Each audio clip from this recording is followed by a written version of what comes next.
স্বাগত দীপ্ত সংবাদের সাথে রয়েছে দোলা ডলরেস। শুরুতেই জানাবো সংবাদ শিরোনাম। শুধু জনপ্রতিনিধি নির্বাচিত করা নয়, এবার ভোট হবে দেশ পুনর্গঠনের, বললেন তারেক রহমান। রাজনীতি যাদের পেশা তারাই দুর্নীতি ও চাঁদাবাজি করে, হবিগঞ্জ জনসভায় জামায়াতের আমির। এর অনির্দিষ্টকালের ধর্মঘটের ডাক দিয়েছে চট্টগ্রাম বন্দর রক্ষা পরিষদ, আবারও অচলাবস্থার শঙ্কা।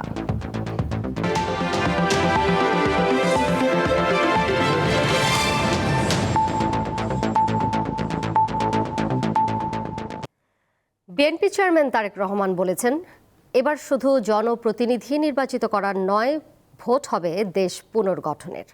দুপুরে ঠাকুরগাঁও জেলা স্কুল মাঠে আয়োজিত নির্বাচনী জনসভায় তিনি কথা বলেন। বিএনপি চেয়ারম্যান বলেন, গত এক যুগ ধরে দেশের মানুষ তাদের রাজনৈতিক অধিকার যেমন প্রয়োগ করতে পারেনি, একইভাবে অর্থনৈতিকভাবে প্রতিষ্ঠিত হওয়ার অধিকার থেকেও অনেক পিছিয়ে গিয়েছে। ক্ষমতায় গেলে ঠাকুরগাঁওয়ের একটি আধুনিক ক্যাডেট কলেজ স্থাপনের কাজ শুরুর প্রতিশ্রুতি দেন তারেক রহমান।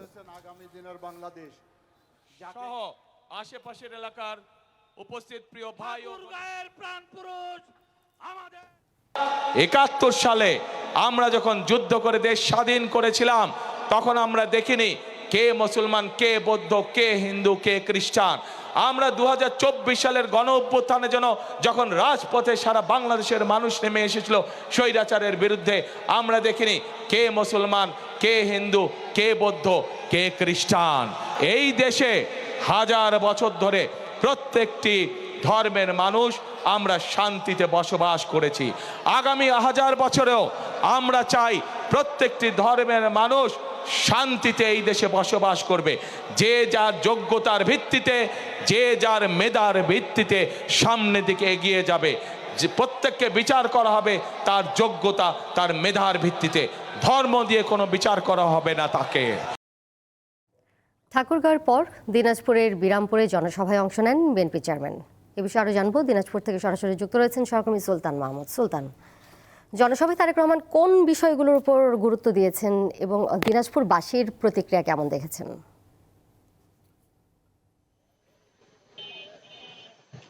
দোলা, আজকে দিনাজপুর বিরামপুর সরকারি কলেজ মাঠে তারেক রহমান কিন্তু এসে পৌঁছেছেন ৩টা ১৫ মিনিটে। তার ভাষণ শুরু হয়েছে ৩টা ৩৮ মিনিট থেকে ৪টা ১০, প্রায় ৩২ মিনিট তিনি বক্তব্য রেখেছেন।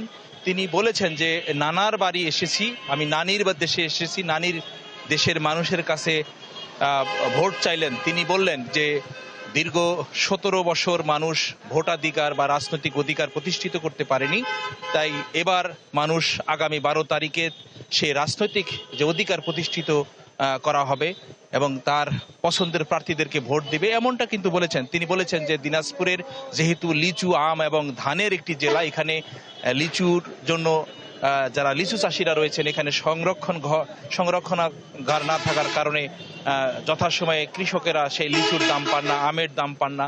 তার সরকার যদি এবার ক্ষমতায় আসে, তাহলে এই দিনাজপুরের এই অঞ্চলকে একটি, যেহেতু কৃষি পণ্য এলাকা, একটি লিচু, আম এবং ধানের জন্য বিখ্যাত, সেখানে যেন কৃষকেরা তাদের ন্যায্য দাম পায়, সেই দামটুকু তারা যেন পায়, এমনটি তিনি বলেছেন। এবং বলেছেন যে তাকে জানি ভোট দেওয়া হয়, নানির দেশের মানুষের কাছে তার দাবি রয়েছে, তারা ধানের শীষে ভোট দিবে এবং তাকে সরকার গঠন করার জন্য সুযোগ তৈরি করে দেবে।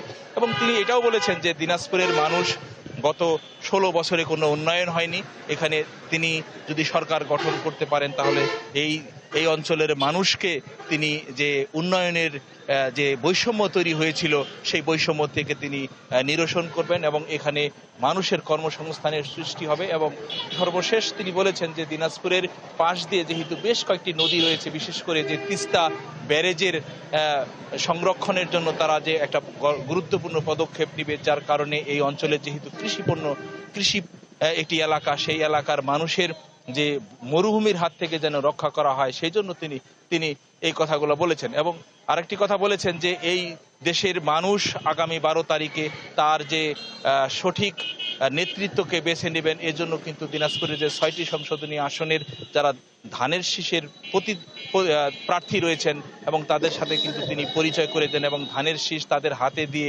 এলাকার মানুষকে বলে যান যে একটি আগামী দিনের এরা প্রতিনিধিত্ব করবে আপনাদের। দিনাজপুর থেকে যুক্ত ছিলেন সহকর্মী সুলতান মাহমুদ।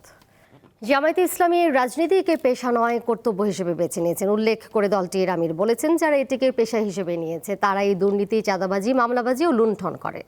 সকালে হবিগঞ্জে 11 দলীয় জোটের নির্বাচনী জনসভায় তিনি এই কথা বলেন। শফিকুর রহমান বলেন, তার দল ক্ষমতায় গেলে দলের সংসদ সদস্যরা বিনা শুল্কের কোনো গাড়ি নেবে না। এছাড়া স্বল্প মূল্যে এমপিদের যে ফ্ল্যাট দেওয়া হয় সেটাও কেউ গ্রহণ করবে না। তিনি আরও বলেন, দলের নির্বাচিত জনপ্রতিনিধি ও তাদের পরিবারের আয় ব্যয়ের হিসাব প্রকাশ নিশ্চিত করা হবে। হবিগঞ্জের পর একই দিনে মৌলভীবাজার ও সিলেটে জনসভায় অংশ নেবেন বাংলাদেশ জামায়াতে ইসলামীর আমির। সকলের জন্য সমান হবে, বিচার আর টাকার বিনিময়ে বিক্রি হবে না ইনশাআল্লাহ। বিষয় আছে, এইগুলা বৈধ হলে ওই সুযোগগুলা রাষ্ট্রের পক্ষ থেকে আমরা নেব না। কোন প্লট অত্যন্ত স্বল্প মূল্যে যেটা এমপি মন্ত্রীদেরকে দেওয়া হয় সেই প্লট আমরা নেব না। আমরা বলেছি বিনা ট্যাক্সের গাড়ি আমরা কিনবো না। তৌফিক তাকে ট্যাক্স দিয়ে গাড়ি কিনবো, না তাকে রিক্সা চড়বো, এইটাও যদি না তাকে পায়ে হাঁটবো। কিন্তু জনগণের তহবিলের অপব্যবহার করব না। এরকম আরো কিছু বিষয় আছে যেগুলা বাদ দিয়ে চলা যায়। সাধারণ জনগণ যেভাবে চলে আমরা ইনশাল্লাহ সেইভাবে চলবো। নির্বাচনের তারিখ ঘনিয়ে আসায় সারা দেশে প্রচারণায় ব্যস্ত প্রার্থীরা। এ বিষয়ে রাজশাহী থেকে সহকর্মী ইউসুফ আদনান বিস্তারিত জানাতে যুক্ত হয়েছেন আমাদের সাথে। যাচ্ছি তার কাছে। ইউসুফ, প্রচারণা কেমন দেখছেন? প্রার্থী এবং ভোটাররা কি বলছেন এবং সার্বিকভাবে নির্বাচনের পরিবেশ কেমন মনে হচ্ছে? হ্যাঁ দোলা, এই মুহূর্তে প্রচারণার সঙ্গেই রয়েছি। রাজশাহীর যে 6টি সংসদীয় আসন রয়েছে, 6টি সংসদীয় আসনে মোট এবার 30 জন প্রার্থী প্রতিদ্বন্দ্বিতা করছেন এবং শেষের দিকে চলে এসেছে নির্বাচন। যেহেতু প্রচারণায় 10 তারিখ রাত 12টায় শেষ হবে নির্বাচনের এই প্রচারণা, সেক্ষেত্রে মাত্র আর 3 দিন হাতে পাচ্ছে প্রার্থীরা। সেক্ষেত্রে সকাল থেকে রাত পর্যন্ত প্রচারণায় ব্যস্ত সময় পার করছে প্রার্থীরা। এই মুহূর্তে আমি রয়েছি রাজশাহী মহানগরীর 18 নম্বর ওয়ার্ডের কলোনি এলাকায়। এখানে প্রচারণা চালাচ্ছেন রাজশাহী মহানগর বিএনপির প্রার্থী মিজানুর রহমান মিনু। এর আগেও সকালে মহানগরীর বিভিন্ন ওয়ার্ডে তিনি প্রচারণা চালিয়েছেন এবং আজ বিকাল থেকে 18 নম্বর ওয়ার্ডের বিভিন্ন এলাকায় তিনি প্রচারণা চালাচ্ছেন। এদিকে যদি বলি যে জামাতের প্রার্থী ডাক্তার জাহাঙ্গীর আলম সকালে মহানগরীর বিভিন্ন জায়গায় প্রচারণা চালিয়েছেন এবং বিকালেও তিনি মহানগরীর বিভিন্ন জায়গায় জামাতের প্রার্থী জাহাঙ্গীর আলম প্রচারণা চালাচ্ছেন এবং ভোট প্রত্যাশা করছেন প্রার্থীদের থেকে। আমি যদি বিএনপির মিজানুর রহমান মিনুর কথা বলি, তিনি বিভিন্ন জায়গায় পথসভা করছেন এবং তিনি ধানের শীষের প্রতীকের প্রার্থী, তিনি ভোট প্রত্যাশা করছেন এবং তিনি বলছেন যে যত উন্নয়ন সব বিএনপির সময় হয়েছে এবং জন্য বিএনপির কে ধানের শীষে তিনি ভোট প্রত্যাশা করছেন। এছাড়াও অন্য যে স্বতন্ত্র প্রার্থীগুলো রয়েছে তারাও বিভিন্ন প্রতিশ্রুতি দিচ্ছেন এবং ভোট প্রত্যাশা করছেন। আমি একটু দেখায় যে প্রতিটি প্রার্থী তারা বিভিন্ন ভাবে এভাবে তাদের ভোটারদের নিয়ে বিভিন্ন পাড়া মহল্লায় এভাবে ভোট চাচ্ছেন এবং তাদের বিভিন্ন প্রতিশ্রুতি ব্যক্ত দিচ্ছেন এবং সবার মোড়ে যে ভোট চাচ্ছেন। আমি দেখেছি এর আগেও সকালের দিকে বিভিন্ন স্বতন্ত্র প্রার্থী যারা রয়েছেন তারা বিভিন্নভাবে ভোট চাচ্ছেন, মোড়ে যাচ্ছেন, দোকানে যাচ্ছেন, লিফলেট বিতরণ করছেন এবং বলছেন যে উন্নয়নের ধারা যদি বজায় তাহলে ব্যতিক্রম প্রার্থী এবং স্বতন্ত্র প্রার্থী হলেও আমাদের দিতে পারেন বলে ভোট চাচ্ছেন যারা স্বতন্ত্র প্রার্থী রয়েছেন তারা। এছাড়াও আমি জামাতের যে প্রার্থীরা রয়েছেন, জামাতের প্রার্থীরাও সকালে দেখেছি মহানগরীর বিভিন্ন ওয়ার্ডে যাচ্ছেন, তারা ভোট চাচ্ছেন, লিফলেট বিতরণ করছেন। তারা বলছেন যে একবারের জন্য হলেও জামাতকে দেন, দাঁড়িপাল্লায় তারা ভোট দিন বলে প্রত্যাশা করছেন। এই মুহূর্তে আমি মহানগরীর 18 নম্বর ওয়ার্ডের শালবাগান এলাকায় রয়েছে। এই শালবাগান এলাকায় প্রচারণা চালাচ্ছেন মহানগর এই 18 নম্বর ওয়ার্ডে বিএনপির মনোনীত প্রার্থী মিজানুর রহমান মিনু। তিনি বিকাল 4টা থেকেই জি ইউসুফ, আমরা দেখতেই পাচ্ছিলাম সরাসরি যে সেখানে নির্বাচনের প্রচার প্রচারণা কতটা জমজমাট। আমাদের সাথে এরই মধ্যে বরিশাল থেকে যুক্ত হয়েছেন আরেক সহকর্মী মুর্তজা জুয়েল, যাচ্ছি তার কাছে। জুয়েল, বরিশালের পরিস্থিতি জানাবেন, সেখানে নির্বাচনী প্রচার প্রচারণা কেমন দেখছেন, প্রার্থীরা এবং ভোটাররা কি বলছেন, কোনো ধরনের কোনো অভিযোগ কি পেয়েছেন কিনা?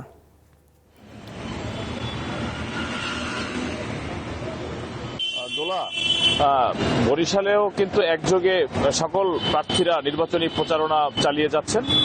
আজ দুপুর 2টার দিকে বরিশাল সদর আসনের বিএনপি মনোনীত প্রার্থী অ্যাডভোকেট মুজিবুর রহমান সারোয়ার তিনি বরিশাল লঞ্চঘাট ফায়ার সার্ভিস সিটি কর্পোরেশন এলাকায় তিনি ভোটারদের নিকট লিফলেট বিতরণ করেন এবং একই সময়ে বরিশাল জেলা ও মহানগর যুবদলের যৌথ উদ্যোগে এখানকার যুবদলের আহ্বায়ক মাসুদ হাসান মামুন এবং অ্যাডভোকেট হাফিজ আহমেদ বাবলু তারা বিএনপি প্রার্থীর পক্ষে মিছিল করেন এবং ভোটারদের নিকট লিফলেট বিতরণ করেন। অপরদিকে এখানে বাসদ নেত্রী অ্যাডভোকেট মনীষা চক্রবর্তী, যিনি বরিশাল জেলার একমাত্র নারী প্রার্থী, তিনি ইতিমধ্যে তার নির্বাচনী ইশতেহার ঘোষণা করেছেন। তিনি সকাল থেকে বিভিন্ন এলাকায় ভোটারদের নিকট লিফলেট বিতরণ করেন। একই সঙ্গে একটি উল্লেখযোগ্য বিষয় হলো যে সারা দেশে জামাত ইসলাম একমাত্র ইসলামী আন্দোলনের যিনি প্রার্থী তার সম্মানে এই আসনে কোনো প্রার্থিতা দেয়নি। দোলা, আপনি জানেন যে 11 দলীয় ইসলামী দলগুলোর সমন্বয়ে যে জোট গঠন করা হয়েছে সেখানে কিন্তু ইসলামী আন্দোলন অর্থাৎ হাত পাখা প্রতীক তারা কিন্তু সে জোটে শেষ সময়ে সটকে পড়েছে। কিন্তু তারপরেও সেই দলের যিনি প্রধান ফয়জুল করিম, মুফতি ফয়জুল করিম, তার সম্মানে এখানে সদর আসনে প্রার্থী দেয়নি জামাত। যদিও তার সঙ্গে কিন্তু নির্বাচনী প্রচারণায় আমরা জামাতের কোনো নেতাকর্মী সমর্থকদের দেখিনি।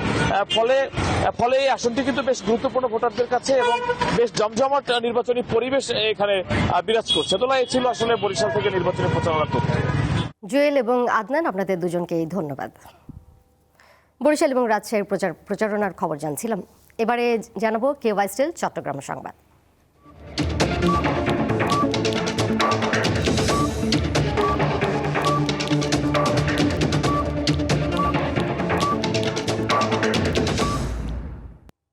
আগামীকাল থেকে ফের অনির্দিষ্টকালের ধর্মঘটের ডাক দিয়েছে চট্টগ্রাম বন্দর রক্ষা পরিষদ।